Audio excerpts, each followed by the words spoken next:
Assalamualaikum warahmatullahi wabarakatuh. Selamat beraktivitas dan selamat menjalankan ibadah puasa Ramadan.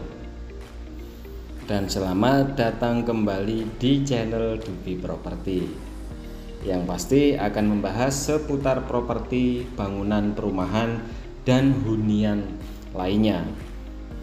Baik teman-teman, alhamdulillahirabbil alamin. Hari ini saya akhirnya bisa berkesempatan untuk upload video proses realisasi KPR di perumahan. Dan step by stepnya ini tidak bisa saya share secara detail karena ada beberapa yang tidak bisa dipublikasikan. Namun secara garis besar saya akan bercerita bagaimana proses atau cara pengambilan rumah atau perumahan secara KPR. Tips berikut ini. Yang pertama, kita tentukan dulu lokasi perumahan atau hunian yang kita inginkan. Disesuaikan dengan lokasi strategis area, disesuaikan dengan lokasi kerja atau aktivitas kita sehari-hari. Yang kedua, kita pilih desain yang menurut kita suka atau menurut teman-teman bagus. Dan yang ketiga adalah kita tentukan harganya. Jadi 3 opsi memilih rumah seperti itu menurut saya teman-teman. Karena apa? Satu, untuk lokasi kita tidak akan kesusahan antara jarak rumah dengan jarak tempat kita bekerja atau tempat beraktivitas. Kedua, terkait desain rumah itu menjadi prioritas karena siapa yang tidak ingin memiliki rumah bagus. Apalagi kalau sudah masuk di YouTube, itu pasti cari desain yang bagus. Kalau hanya sekedar punya rumah tinggal, mungkin teman-teman tidak akan cari di YouTube atau desain-desain online lainnya. Yang ketiga, harga. Kita harus menyesuaikan harga dengan kapasitas kita, baik itu cash ataupun KPR. Begitu teman-teman. Dan untuk perumahan Satrio Graha Mojopahit ini dibeli oleh atas nama Anaubra dengan profesi bekerja di Indomaret. Untuk harga rumah sudah sesuai dengan kapasitas dan angsurannya. Dan untuk realisasinya kita lakukan di Notaris Bujuni Sulistiowati Mojokerto.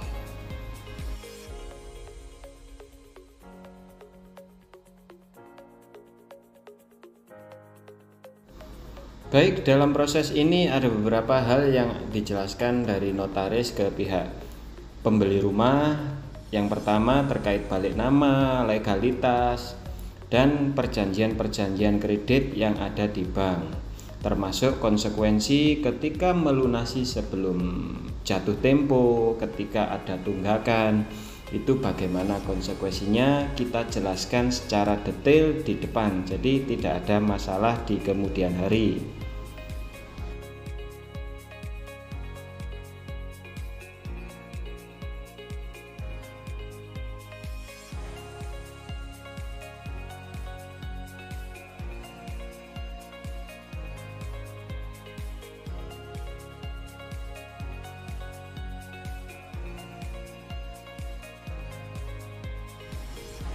Dan setelah semuanya selesai dibacakan dan sudah sepakat, maka pihak debitur akan menandatangani perjanjian kredit dan akta jual belinya.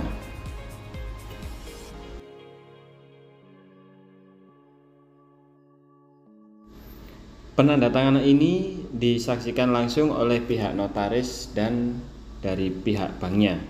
Jadi semuanya aman. Legalitasnya jelas karena sudah bisa direalisasikan oleh bank.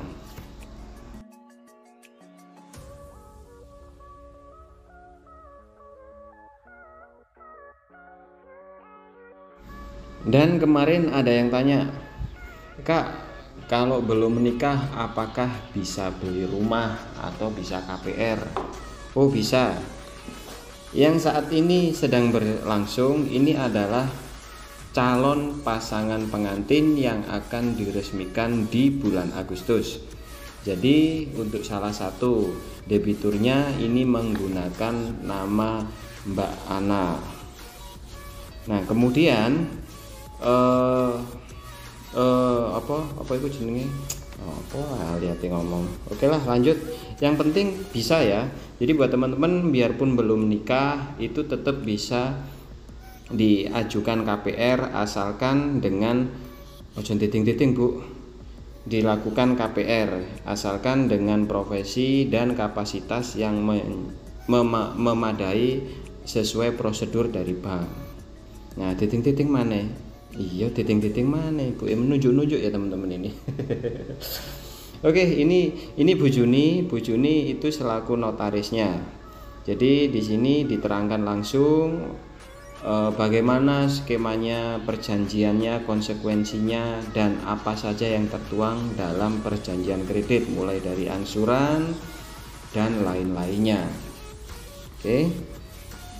Kalau sudah di tahap realisasi seperti ini, teman-teman pastinya seneng banget ya, karena selangkah lagi sudah memiliki rumah idamannya.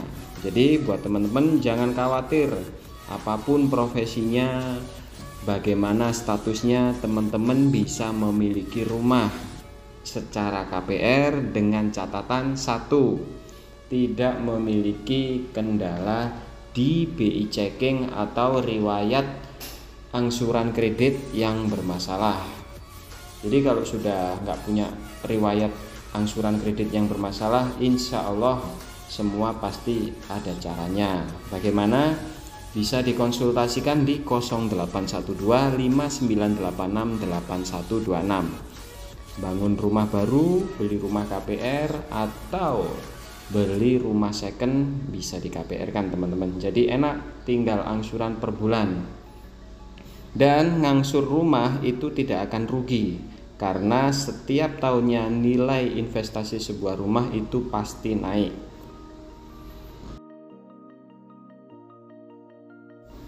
Dan alhamdulillah hirobbil alamin telah selesai dilakukan realisasi KPR Satrio Graha Mojopahit dengan Bank BRI. Terima kasih sudah mempercayakan hunian idaman Anda di Satrio Graha Mojopahit. Terima kasih Bu Juni sudah mendampingi dan melancarkan proses realisasi KPR-nya. Terima kasih juga untuk Bank BRI yang sudah mensupport KPR di Satrio Graha Mojopahit. Terima kasih Ibu, terima kasih. Kan gitu. Oke, langsung saja kita bahas update pembangunan rumah di Satrio Graha Mojopahit yang berdiri di atas lahan 60 meter persegi atau 6 kali 10, dan untuk luas bangunannya 40 meter persegi atau tipe 40, sudah meliputi carport, ruang tamu 2 kamar tidur, kamar mandi, dapur, dan area cuci jemur. Tahap bangunan ini sudah mencapai hampir 60%, tapi lebih dari 50%. Berapa ya? 55%. Oke, itu yang tepat untuk bangunan di depan saya ini, karena sudah meliputi penyelesaian pekerjaan pondasi, seluf, cor beton bertulang, dinding, dan untuk pemasangan kusen. Tinggal cor untuk depan ini teras, terus cor untuk ring baloknya, dan sedikit tambahan untuk kolom. Untuk sapi tanknya juga sudah terpasang 1 biji, tinggal 1 biji lagi. Oke. Jadi di perumahan Satrio Graha Mojopahit ini untuk sapi tanknya kita menggunakan 3 base dengan diameter 100 cm atau 1 meter untuk per 1 base nya. Ini kita pasang 3 per titik, jadi totalnya ada 6. Nah ini ya, jadi untuk sapi tank tidak akan bisa meluber, karena untuk hunian sesederhana ini biasanya dihuni maksimal 5 orang. Jadi aman, saya pastikan aman, amber atau sampai menguras. Oke, ini pakai kamera jauh jadi gambarnya sedikit agak buram. Saya review satu, yang di sebelah kiri ini adalah kamar tidur, sudah dipasang untuk kusen jendelanya. Untuk kusen jendela ini atasnya sudah dicor untuk mengurangi kerusakan-kerusakan yang terjadi. Jadi untuk di semua kusen pintu dan jendela kita kasih cor seperti ini teman-teman.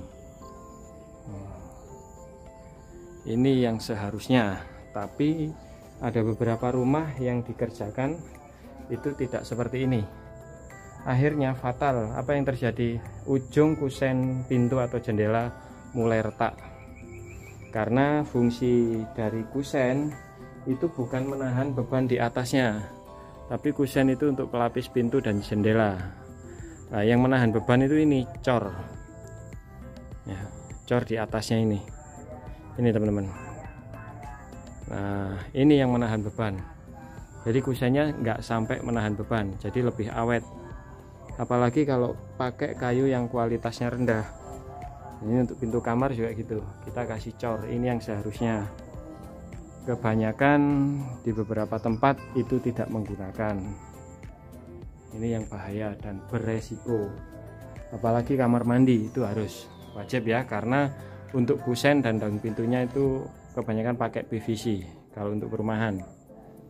Untuk si saluran air kotor ini sudah terpasang juga, tinggal saluran air bersihnya yang belum terpasang. Ini teman-teman ya. Jadi di video sebelumnya yang sudah saya bahas, jangan sampai teman-teman bangun rumah tanpa mengetahui bagaimana spesifikasi rumah itu sendiri gitu.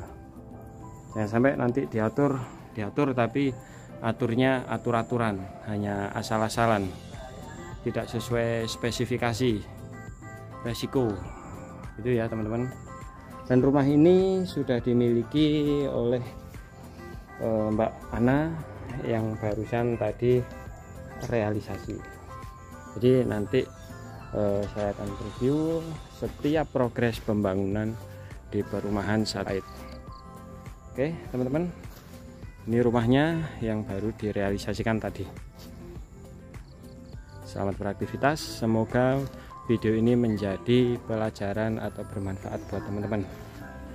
Buat yang cari rumah atau mau bangun rumah atau renovasi rumah, bisa dikonsultasikan di 0812 5986 8126. Terima kasih. Wassalamualaikum warahmatullahi wabarakatuh.